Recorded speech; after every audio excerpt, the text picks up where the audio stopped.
How about if we start today's session with a dad joke? A couple of peanuts were walking in Central Park. One of them was assaulted. All right, let's just get to the book. We left off right after our cat, Tigger, had sprayed a burner, and the smell that flooded the house was just really intense. Obviously, this pissed off my stepfather. He's not happy. John comes back from the John and acts like everything is normal, even though we're still holding our breath. He sits down and begins to eat, determined to conquer the odor with sheer willpower. We can only pick at our food. The spaghetti tastes like industrial floor degreaser. It's not funny anymore. It's just torture. John won't excuse us until he finishes. We watch him wipe his plate clean with a slice of bread, angry to the last bite. All I can think of is how he pissed away a golden opportunity to share a good laugh with his family.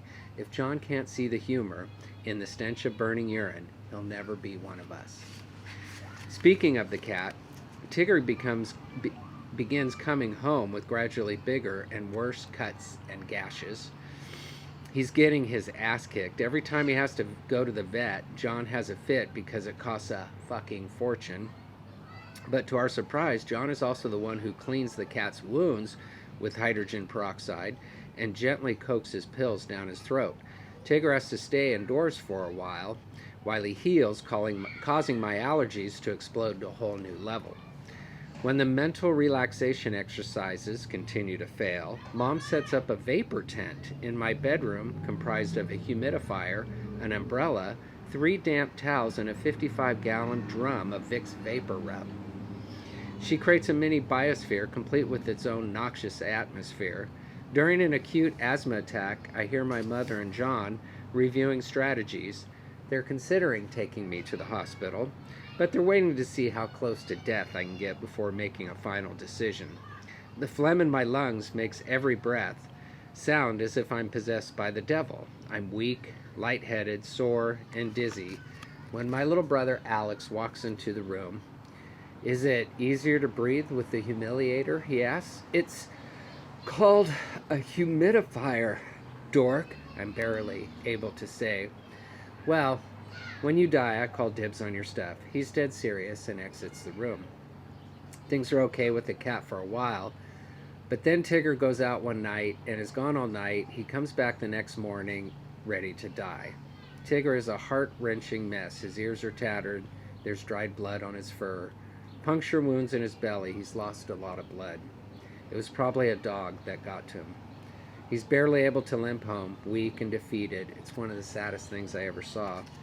John, ever so gently, picks up the cat and takes him inside. He wraps Tigger in a soft towel, holds him in his lap, and gently strokes the top of his head. As Tigger passes away, John begins to cry.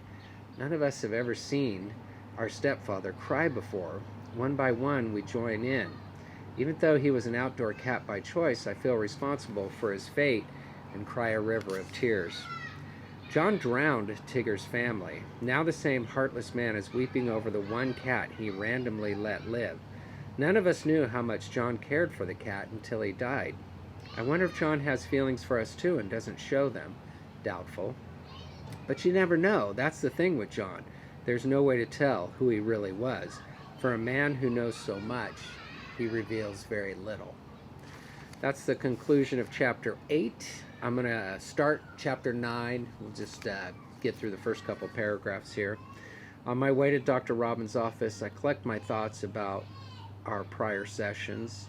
This results in an odd group of words that are also some of the catchphrases my family has compiled over the years, like cuss word combo, carbonated buttermilk, popsicle Nazi, watermelon war, and most recently, urine burn. After settling into the chair and adjusting the ottoman, I always glance outside via the mirror and breathe in deeply. Then I'm on my way. It's that simple.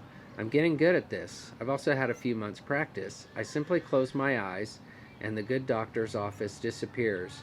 And when I open them, in my mind's eye, I've relocated and find myself in another place and time.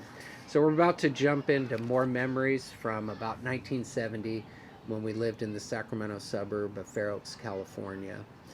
And thanks for tuning in. Thanks for supporting this memoir series. Um, it's really great when you guys share photos and reviews of the book. That really helps me reach people, and I couldn't do it without you. So thank you.